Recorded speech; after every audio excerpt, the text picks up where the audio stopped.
Let's welcome in former Raptors executive Isiah Thomas, part of the broadcast team tonight, back in the old stomping grounds. As I mentioned, in your time in Toronto, before I ask you a basketball question, did you get the Canadian accent down or down? Absolutely, Matt. And it's a kind of nasally kind of thing. So, and when you're talking in Canadian, you always have to end with a little A. So when I was here in Toronto, I definitely had a great time, and it was all right. I like it. Zeke back in the house tonight. Toronto is 2.5 back in Milwaukee in the East. The Bucks haven't shown any signs of slowing down, but the Raptors have the easiest post-All-Star schedule in the league. What kind of a chance do you give them to claim the top seed for a second straight year? You know, I give them a good chance. They not only are they playing well, and you talked about their schedule, but they've also added, significant talent. You know, when you look at Gasol coming in, and when you look at trying to blend him in, now with he and Ibaka in the middle, and then the addition of Jeremy Lin, I really like what they have talent-wise. I mean, they're covered at every position, and, when you look at the coaching staff, I think they've done a great job. Too many times this year we haven't mentioned Nurse as a potential coach of the year. You have to say that he's done an excellent job also. So I would like to congratulate him, but also look at this Toronto team and say they definitely not only can win the East, but in my opinion right now they're favored to come out of the East, Matt. Well, that would be unusual. I think unprecedented if the same team were to produce coaches of the year in back-to-back years, but they were different coaches. Put on your coaching hat here for a moment. What do you think about when you think about Marc Gasol in a playoff series and how he can impact it for the Raptors? Well, the thing that he and Kawhi bring to this Raptor team is they bring playoff confidence, they bring playoff experience, and they bring a intellect of play that the Raptors just haven't had at those two positions. And the championship play, the MVP play of Kawhi Leonard, there are no moments that will happen in the game that those two won't be able to excel in. Defensively, you're talking about, Gasol, who once was a defensive player of the year. You're talking about Kawhi Leonard, who once was a defensive player of the year. You even got a Serge Ibaka, who was first team all defense. So defensively, when it really comes down to playoff time, they have the potential to lock you up.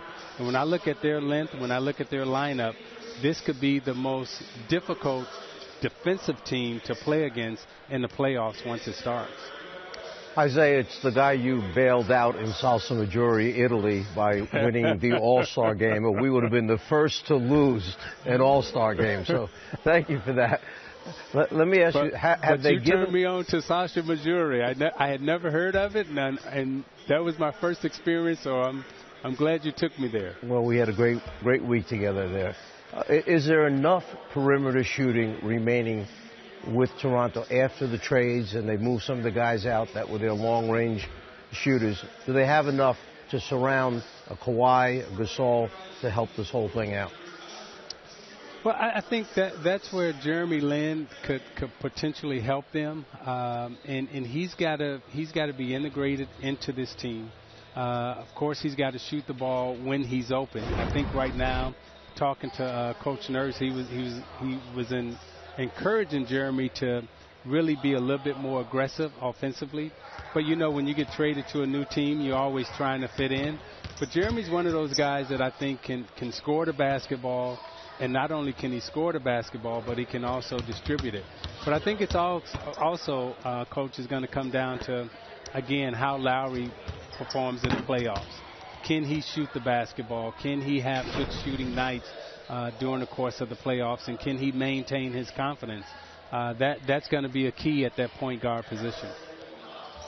Isiah, winning multiple championships and entering multiple seasons with the expectation that you're supposed to win a championship and that the only thing that's going to mark success is that, how difficult is it for Boston and their young roster to sort of deal with this expectation? And how does that weigh down on Brad Stevens in a way that it maybe hasn't in the past? Well, two things in Boston, the heavy burden of expectations and the heavy burden of tradition. Those two things on this young Celtic team, now they have to overcome and they have to experience. And that's what they're experiencing this year. They've had some injuries in and out. But I think these last 20-plus games for them, Coach talked about them coming together collectively. And can they find that collective spirit, that collective unity to play as one, think as one, be as one, and not be individuals out on the floor. And it's not so much about their game planning, he said. It's really about, them coming together as people, them coming together as a team. And that's what's going to define, their style of play, and that's what's going to help them during this playoff run. Thoughts from the Hall of Famer and one-time Canadian, Isiah Thomas. Good to have you with us. Hopefully we'll see you soon. Oh, Canada. Love the anthem. Love the anthem. Take us to break, Zeke. My home and native land.